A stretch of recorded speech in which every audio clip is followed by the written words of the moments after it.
Cloud. All right, now we're recording. Now we're going to make you the host. I'm going to change the host. Okay. All right. We're here. Thank you guys for being patient.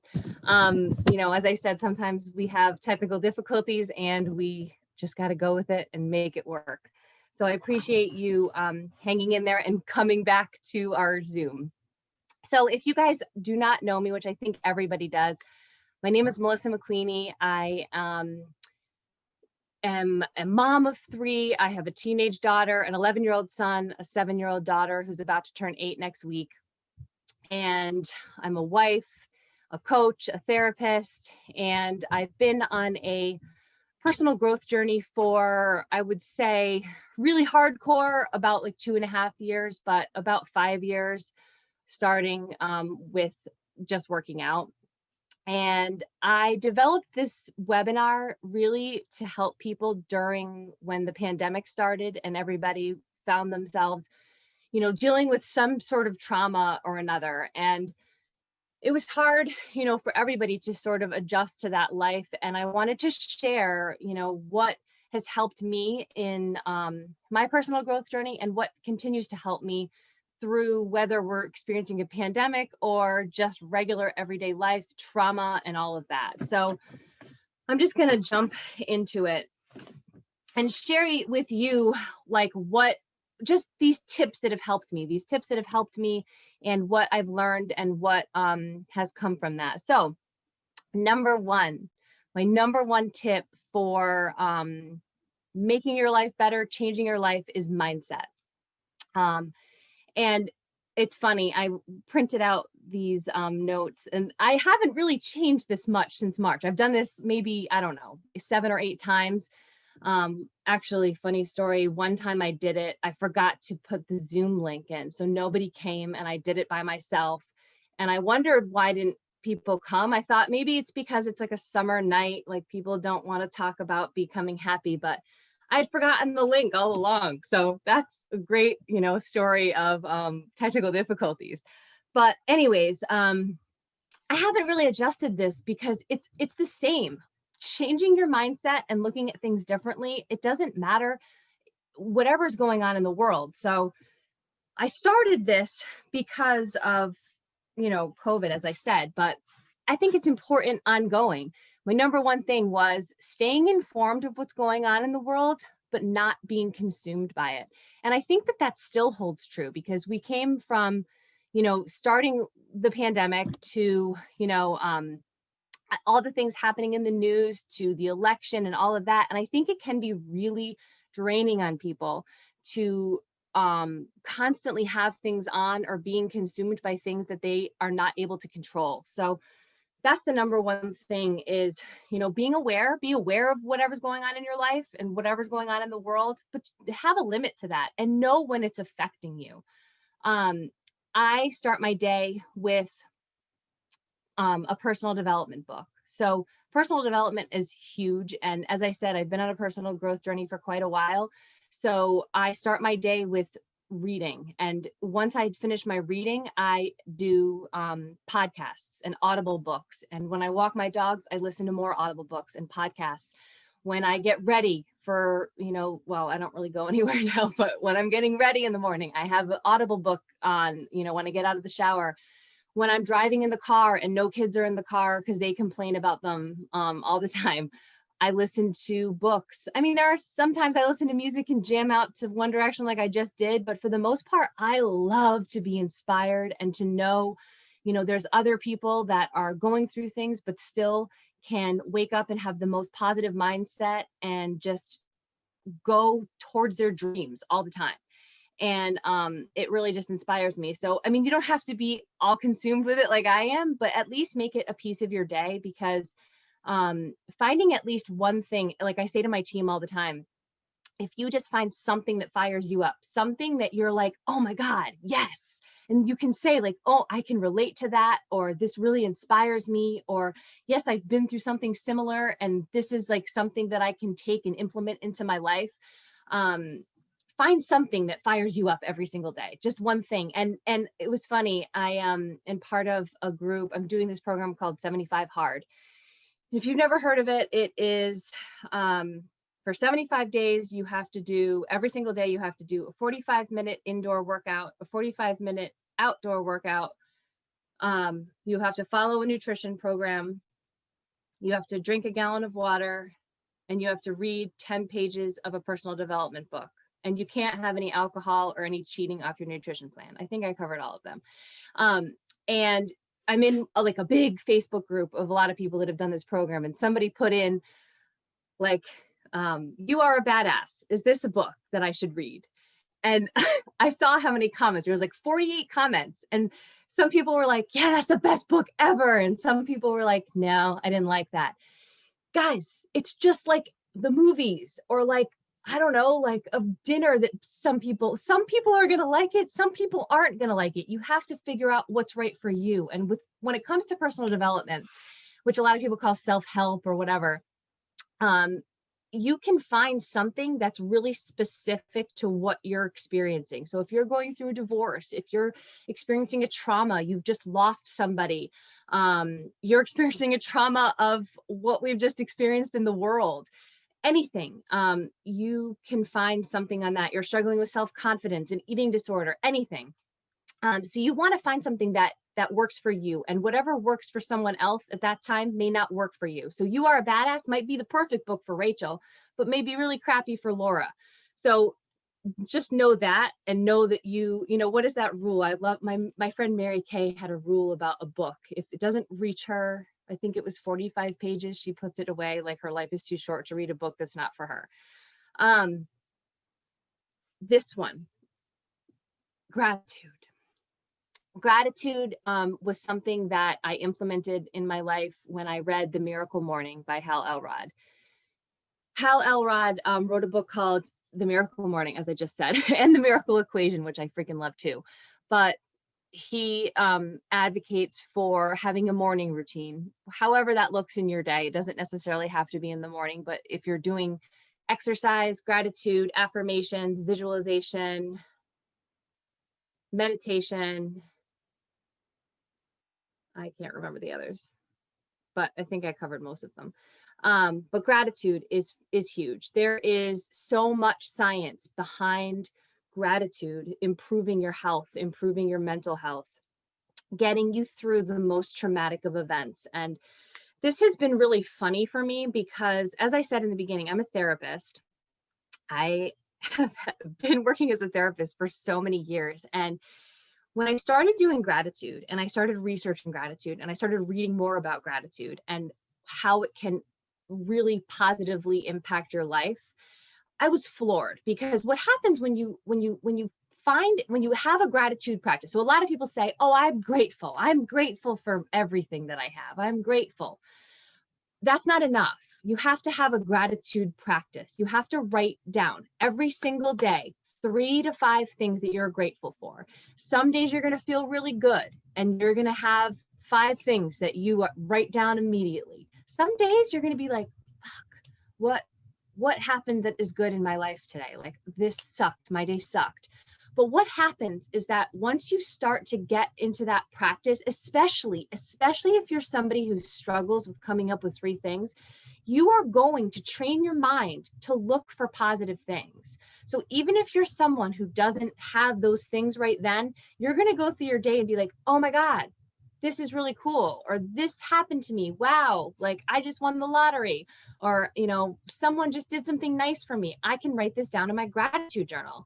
And it really does keep adding up, and it trains your brain to look for those positive things. So even the most negative people can use gratitude. And I like, don't use it for one day and tell me it doesn't work, because it has to be a practice. Give it 30 days and see what happens in your life. But no, don't even give it 30. Give it a year and then see what happens. Because I hate the month of November when everybody and their mother decides that they're going to do gratitude every day. I love it. I shouldn't say that I hate it, but like, it's great. It's great that they are doing that for that month. But I always am like, just keep going, because it's not just the month of November. It's every single day. And what happens is, especially if, what's so amazing is that people who are on a personal growth journey, if you start this stuff, let's say you haven't experienced terrible things in your life, right? Maybe you haven't. Maybe you've had a pretty easy time going. When you have built up these strengths and then you experience really bad things, you've got tools to go back to work through, if that makes any sense. And what I wanted to go back to with the therapy is when I started realizing how beneficial gratitude was, I started bringing this to my patients and my clients, and people just want to make things really complicated in life. Like they just want to do difficult things or make it seem like it's so hard to get yourself out of a negative mindset or get to a better place or be happier. And it's always like, well, if I had this job, if I had this relationship, if I, lived by the beach, then I would be happy. But it's about now. And I feel like when people don't realize how simple it can be, and if you just start there, you're going to get so much further in that year than if you don't do that and you continue to just spin your wheels. So I could talk for hours about gratitude alone, so I'm going to shut up. But I'm reading right now, Think Like a Monk, and he has a chapter that I just read in gratitude and just more about what that science is behind it and what it does to lower blood pressure. It's amazing. It's amazing. So if you don't have a gratitude practice, start one now. There's a $5 gratitude journal on Amazon that I love, and it's just very simple. Every single day, three things. I use that for so many years, or a couple of years, and it's great. So another thing, I'm talking too long. So, okay. Another thing that Hal Elrod says too is that if you can't change your first thought, but you can change your second thought. So even if you are one of those negative people and you wake up and you think, oh my God, my life sucks, the weather sucks, everything sucks. Maybe you can't change that first thought, but you can train yourself to say, oh my God, that's not the way that I want to start my day anymore. Let me turn this around. So, okay, my day sucks because I just spilled coffee on myself, but I can make this day better, and you can turn that around. It just takes practice, just like anything. It just takes practice. So, if you feel like you're, not getting it, just keep going, keep training yourself. The more that you do these things, the easier it becomes. So as I said, I have a lot of personal development recommendations. If you need something specific for what you're going through in life, I'm happy to recommend a book too, but just some books that I recommend. There's Miracle Equation, Everything is Figure Outable, Mastering Your Mean Girl, 15 Invaluable Laws of Growth. And then if you're somebody who, doesn't want to read or doesn't like reading, on Amazon Prime and Netflix, there's two things that you can watch by Brene Brown and Rachel Hollis. And so that's a really good way to watch if you're not really into reading or whatever. But you can also get Audible and they can speak to you. So that's awesome too. Okay, so we're going to leave mindset. But number 2 is intentionality. So what are your goals? How can you be more intentional with your day? And I really think that this is, I heard a great thing on a podcast today about you are the artist of your life. No one except for you has access to your canvas, to your paintbrush, to your paints, to your water. Everything that you do is up to you. So a lot of people get stuck in like, oh, well, because of this, because of that, because of this, because of this person. You can't blame your life on anything or anyone but yourself. We all have choices and we all have decisions to make. And the more intentional that you can get with how you spend your time and what you decide to do with your time is totally up to you. So are you, and I talked about this in my post today, I posted about how for so long I wanted to be a mom. I wanted to be a mom for as long as I can remember. My mom, I was adopted as a baby, but my adoptive mom, obviously she couldn't have kids. And I was terrified of that. I was terrified of not being able to have kids. That would have been like the worst thing in the world for me. So I wanted to be a mom, and I wanted to be like a present mom and a fun mom and a loving mom. And then here I was with these 2 kids working full time. And I felt like being a mom was doing the things that my mom did. But my mom was a stay-at-home mom. So she was on all these committees. She did all these sewing things and volunteer things. So I worked full time and I still did those things. And I was exhausted at the end of the day.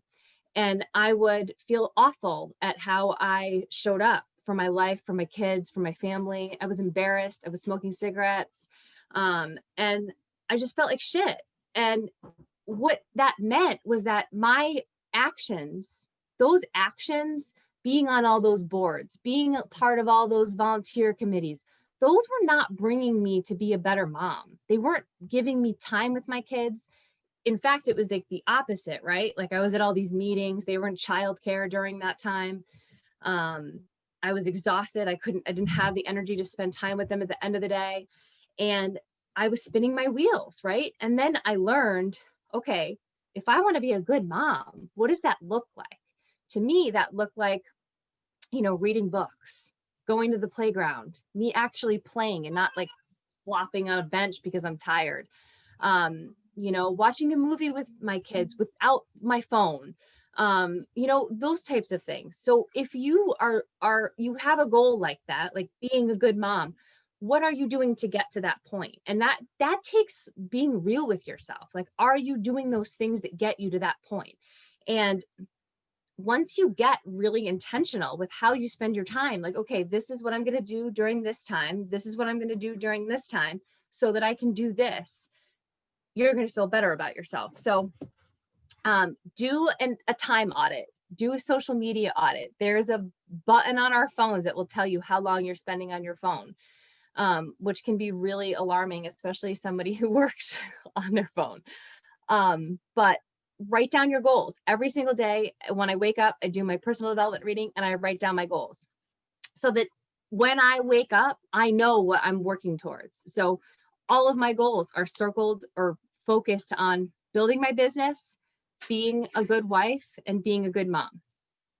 So in my head, just like I do with gratitude, I know, okay, if I'm, being asked, and of course, like life is different now, right? Like there's not 20 different invitations and 7,000 things going on because nothing's happening in the world. But when life is regular and you're being pulled in all these directions, you have to learn to say no.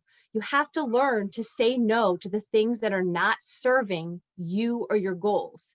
And that was what I really was terrible at. I was like a yes girl. I did it today. Laura helped me say no, but somebody asked me to do something and I was like, yep, I'm there. And Laura was like, no, Melissa, that's not going to work for your schedule. And I was like, oh yeah, okay. So it takes practice, right? Like you have to learn how to do things. But my history of being that yes girl, being that person who wants to be dependable, who wants to be reliable, who wants to be there, that's just my history. So it takes time to get out of that. But you have to learn how to say no. You have to learn how to honor your goals and your time. So, and eliminating things from your life that are not bringing you closer towards those goals. I always use this as an example, but I started my health and fitness journey when I was a runner, and I had a lot of running friends, and we would often like meet.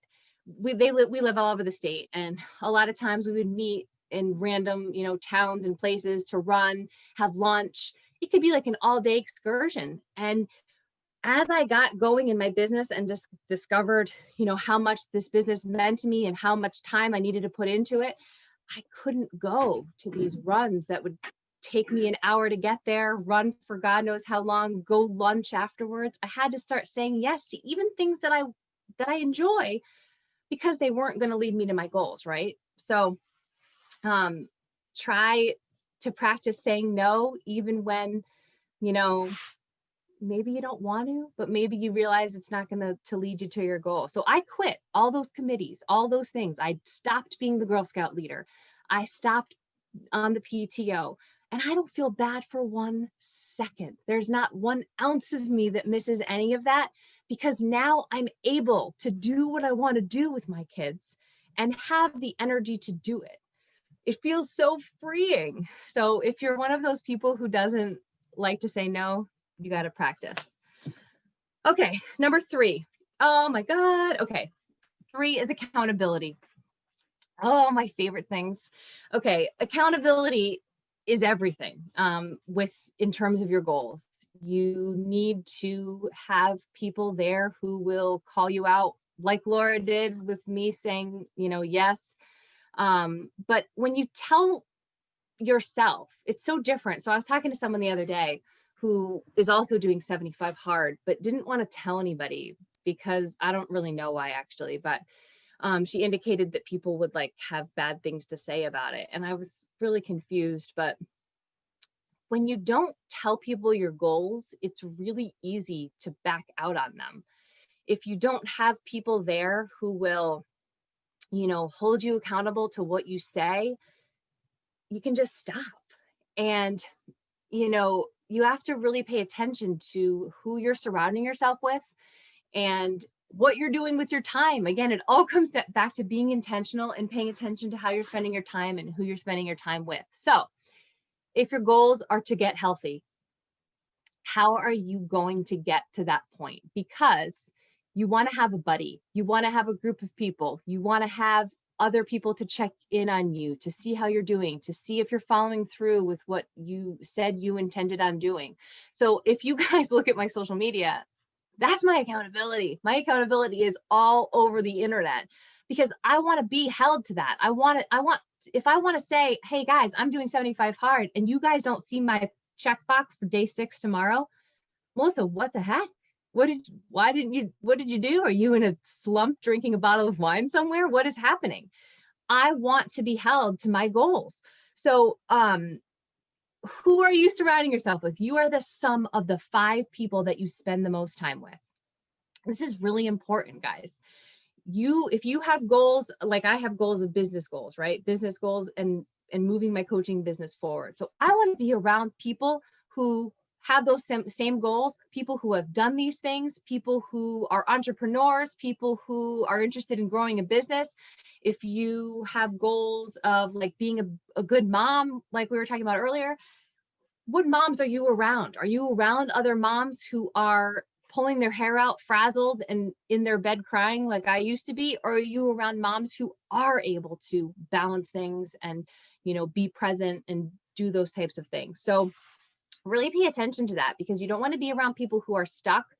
You want to be around people who are thriving and growing and in that growth mindset with you. So, and one thing too is that I always tell my husband this because he's like, he likes to watch TV at night when I go to bed.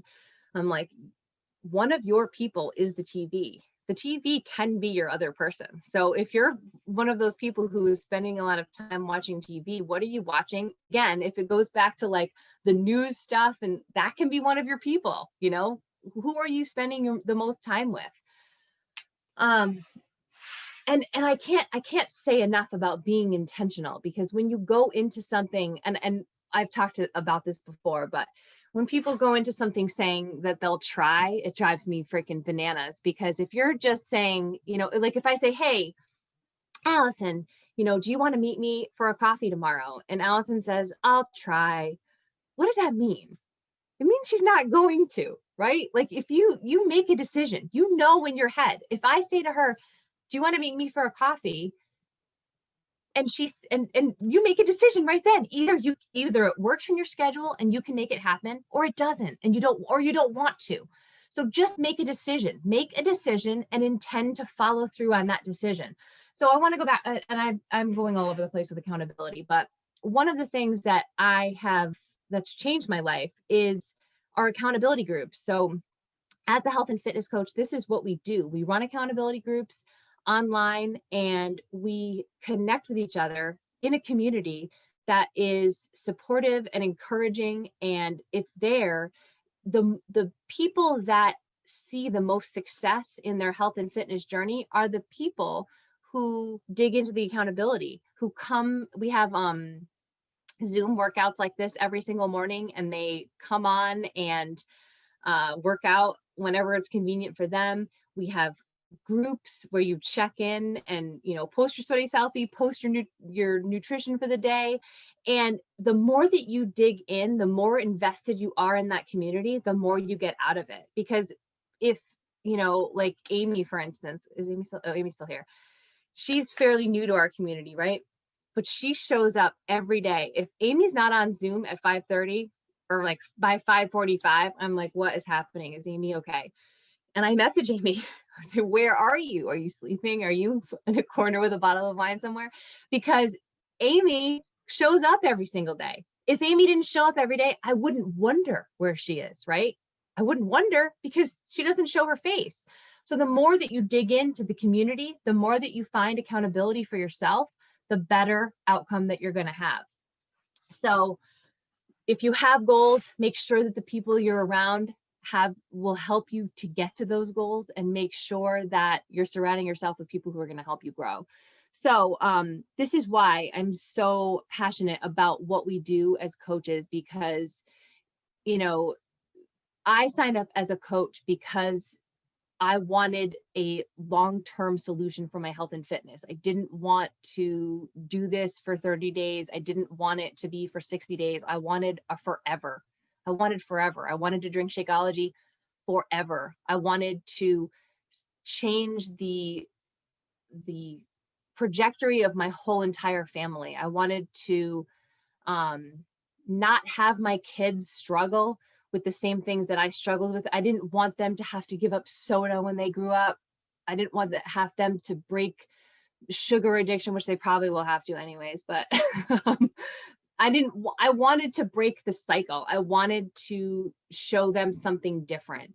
And yeah, and accountability was how I got there. And with these groups and with this community, it's just changed everything in my life, from health and fitness to the gratitude and mindset piece. And also, what I should also have mentioned with the gratitude is, when I started doing gratitude, I also read the gratitude diaries. And I read that because I wanted to learn about what happened, or how gratitude, the science behind it, right? But in that, the first chapter was about marriage. And that chapter changed my whole entire marriage. I learned from that book that if I want love, if I want a better marriage, better communication, a better partnership, I have to give it. And that's hard, right? Like, for so many years in my marriage, it was like, well, he's not doing it, so then I'm not going to do it either. And that's that. But that's not how you get what you want. So through reading that book and through practicing that gratitude, so every single day I woke up and I was grateful for something that he did, no matter how small. Even if I was pissed about something, it was like, well, what did he do that was good? Did he like, what is it? And in my brain changing to him, he started picking up on that. And then he started being kinder to me. And I got what I wanted. I now have a better marriage because of gratitude. Like, it's so simple, guys. Oh my God. So, if you take nothing from this webinar, start a gratitude practice every single day and just watch it change your life. Seriously. And like, if you can add to that, like, do some research behind it just to see why it works, if you need to, like, if you're a skeptic. But just my story alone, I mean, I can't even describe how grateful I am for gratitude. Does that make sense? So yeah, so I am done. I am happy to answer any questions. If you guys have any questions, I hope that you got some benefits out of listening to this tonight. Are we good? Can you end the recording, Rachel?